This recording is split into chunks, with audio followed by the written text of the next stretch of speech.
Module 2 test review. Name the relationships between the angles. Are they adjacent, vertical, or do they form a linear pair?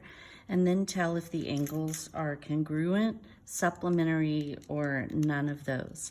Okay, so in this case, angles A and B share a vertex and they share a side. And the sides that they don't share, these rays are opposite one another and form a line. That's going to make a linear pair. That's the best name for them. They are also adjacent, but the best name is a linear pair. And because they form a linear pair, they'll always be supplementary, which remember means that if you add them together, it will total 180. In number 2, these angles A and B share a vertex and they share a side. But this time, the remaining sides of the angles do not form a straight line. So those are just adjacent next to one another. However, because this is 90 degrees down here, and we know that all 3 of these angles complete the 180-degree rotation, remember, pairs of angles are supplementary and complementary, and we have 3 angles here, so we certainly won't say that all 3 of these angles are supplementary, but we can say that this pair, these 2, have to add up to 90 in order for the whole thing to be 180. So that's going to make those complementary angles. Complementary angles are pairs, 2 angles that add up to 90 degrees. In number 3, A and B share a vertex and they share a side. The sides they don't share don't form a straight line, nor are they going to add up to 90 degrees together. So we know they're adjacent because they share the side, but when it comes to congruent, complementary, supplementary, or none of those, we're going to have to say none of those. By the way, back on number 2, had a lot to say about number 2, didn't I? It looks like these 2 angles are equal in measure. It looks like that ray splits that 90-degree angle right in half. But remember, we can't go on looks like. It's not marked, so I can't say they're congruent. However, if we come to number 4, these angles share a vertex, and that's all they share. They're across from one another on this X. That's going to make them vertical angles, and vertical angles are always equal in measure or congruent to one another. The same thing is true for X and Y. They share a vertex. They're across from each other on that X. Those are vertical angles, and they're going to be congruent, vertical and congruent. And then in number 6, they share a vertex and they share a side. The sides they don't share do not make a line, nor do they make a right angle. So all we know is that these are adjacent to one another, but with respect to angle measures, it'll be none of these. Okay, now we're gonna find the angle. So the reason we're able to find B, remember, we can assume that if something looks like it's a line, it's a line. There's no slight little bend to this. So we know that together, because these are adjacent and they make a linear pair, they're going to be supplementary. So if you want to find B, you'll end up subtracting 75 from 180, and you get 105 degrees. On number 8, you can see that together, these 2 adjacent angles need to total 90. So once again, we'll do 90 minus 44 in order to get B because they're complementary, and B is going to be 46 degrees in this case. In number 9, these are vertical angles, and vertical angles are always equal, so that's the measure of B. And then in number 10, once again, they're adjacent, they share a side, and the sides they don't share form a line. So we've got ourselves another linear pair here. So you'll subtract 77 from 180, and we get that B is 103 degrees. All right, now we'll have to start using a little algebra down here, and be careful of the letters. So we're looking for the measure. We want to find FGR. FGR is this angle. So this is what I'm looking for. And we know that FGH is the, you know, we did part plus part equals whole when we were working with segments. Well, the same thing's true of the angles here. That's the whole angle. FGH is this really obtuse angle. And then they tell us that RGH, let me just change colors real quick.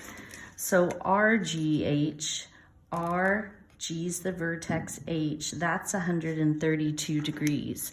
So they don't make a linear pair because this is not a straight line coming off of there, but I know, I'll call this X. I know that the part plus the part has to equal the whole.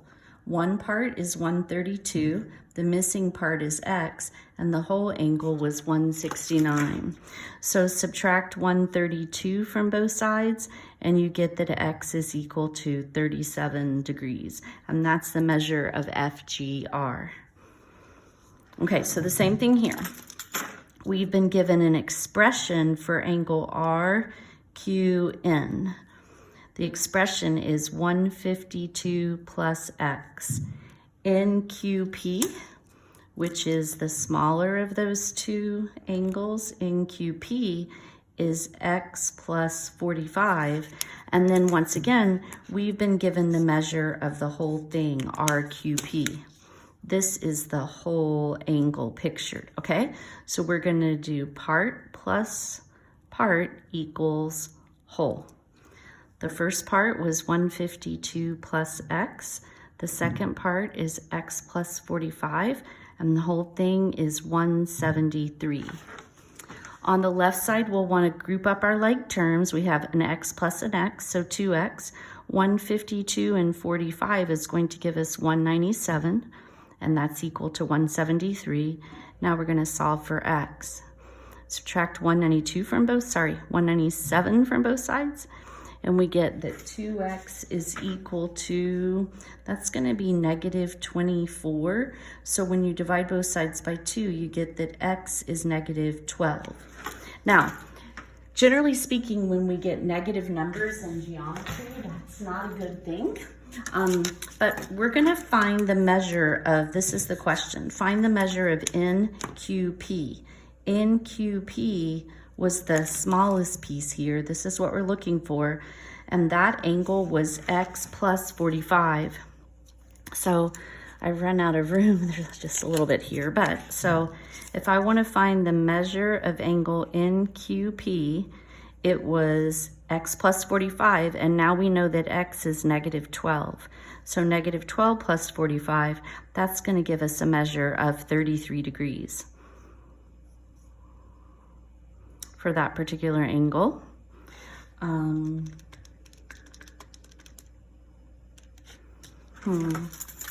Okay, I feel like I've done something wrong here. Give me just a moment. I don't want to do the whole video over again. Let me just go back and see if I did some careless error when I added. That's 197. That's negative 24. We do get negative 12.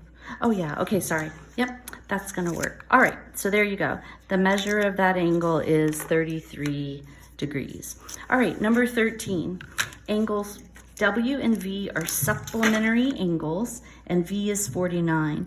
So supplementary angles are pairs, two angles that, remember, they're supplementary, so we know they're gonna add to 180 degrees.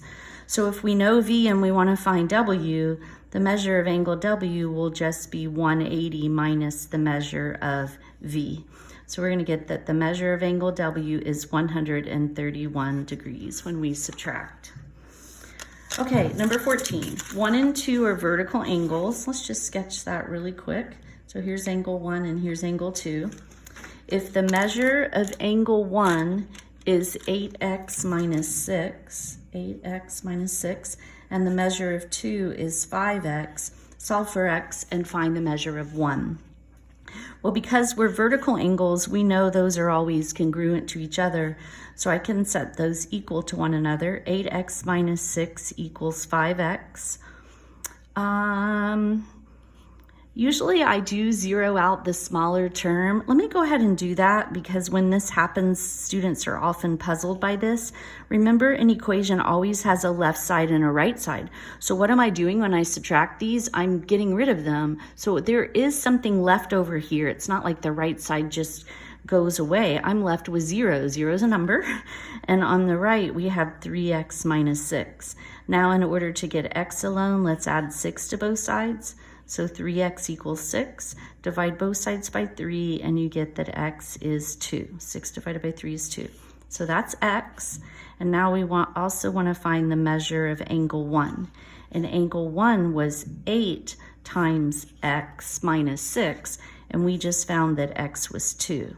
So 8 times 2 minus 6 will be 16 minus 6, or the measure of angle 1 is 10 degrees.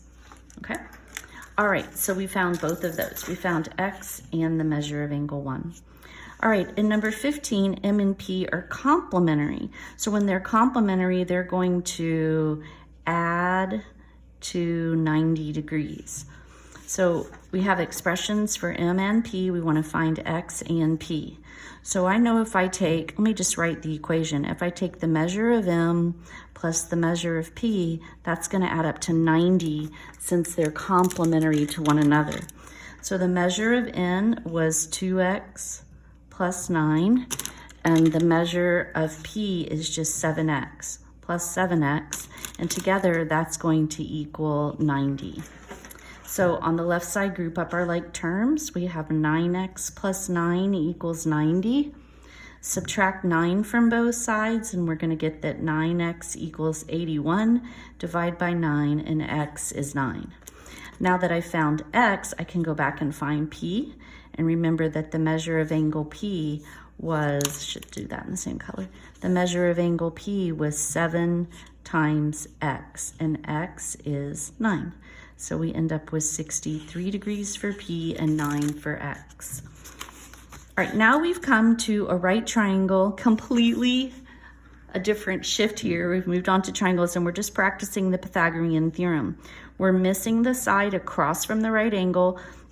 We know that the legs are the two sides that form the right angle, so we're missing the hypotenuse.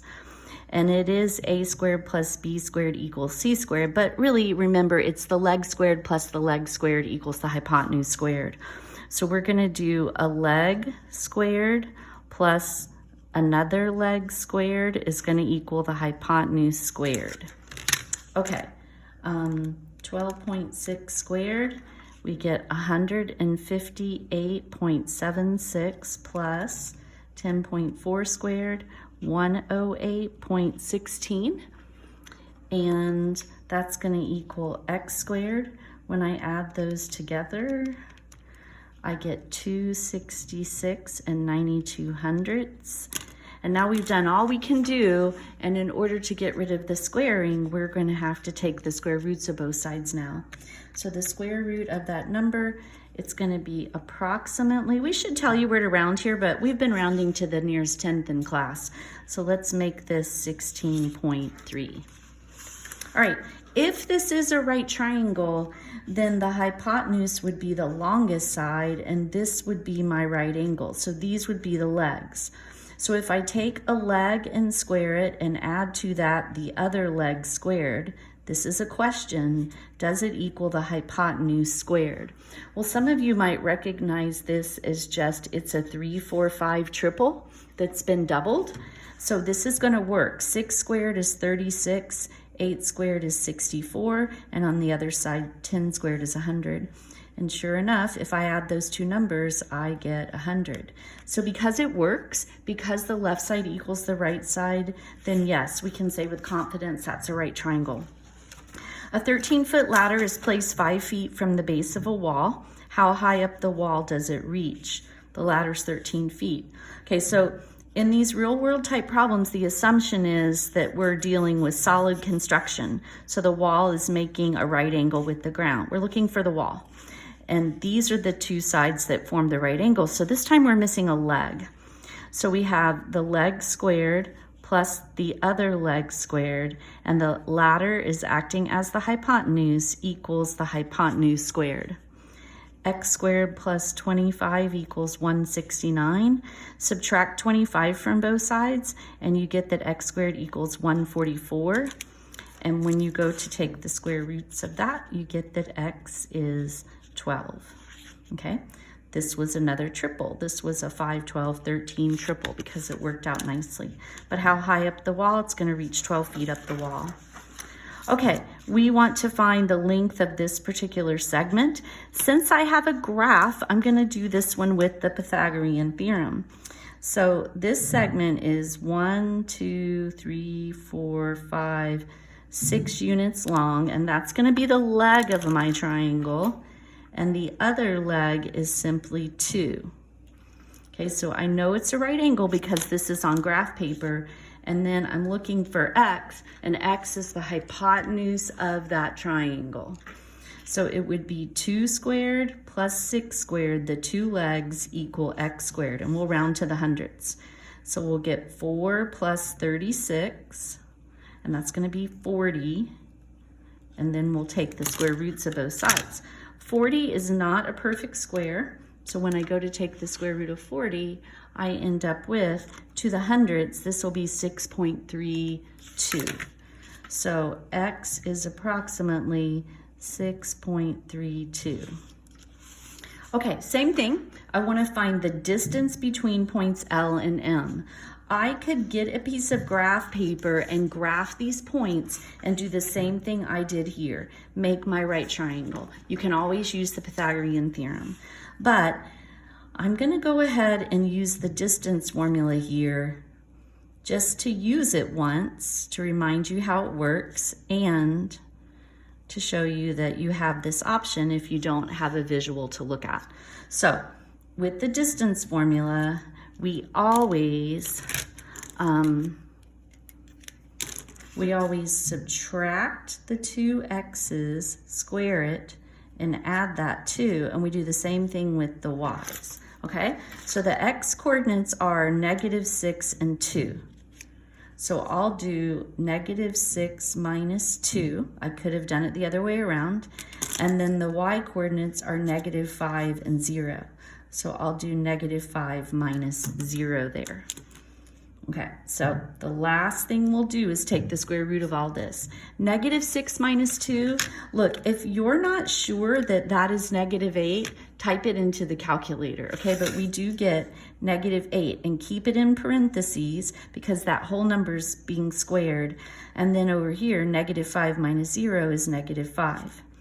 Okay, so to square a number means to multiply it by itself. If you multiply a negative times a negative, you'll get a positive. So these should always be positive when we square the numbers. So -8 times -8 is positive 64. -5 times -5 is positive 25. So we'll take the square root of that, and we end up with the square root of 89. And then once again, I need to round that to the hundredths. So taking the square root, that's gonna be, remember, tenths, hundredths, that will stay a 3, so 9. So it's about 9 and 43 hundredths would be the distance between those 2 points.